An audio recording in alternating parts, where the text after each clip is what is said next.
UAE နိုင်ငံဒူဘိုင်းမြို့ရောက်ပြီ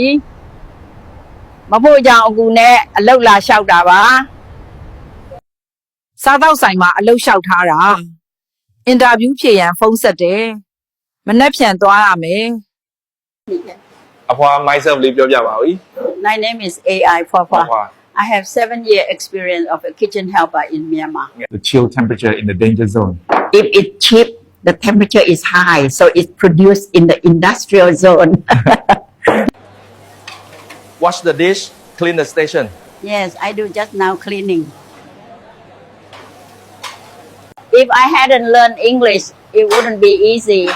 to even eat a meal abroad you have to speak English နိုင်ငံခြားမှာထမင်းတစ်လုပ်စားရဖို့မလွယ်ပါလားဘာသာစကားရမှဖြစ်မယ်နော်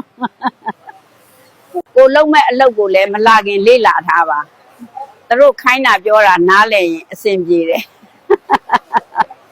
UAE နိုင်ငံရောက်တာ4နှစ်ပြည့်ပြီပတ်စံအတော်စုမိပြီမြန်မာပြည်ပြန်မယ်စားတော့ဆိုင်ဖွင့်မယ်အဖွားရဲ့အိမ်မက်ပါပဲမြန်မာနိုင်ငံကိုပြန်ရတော့မှမို့အရန်ပြောပါတယ် UAE နိုင်ငံကိုနှုတ်ဆက်ခဲ့ပါတယ် bye bye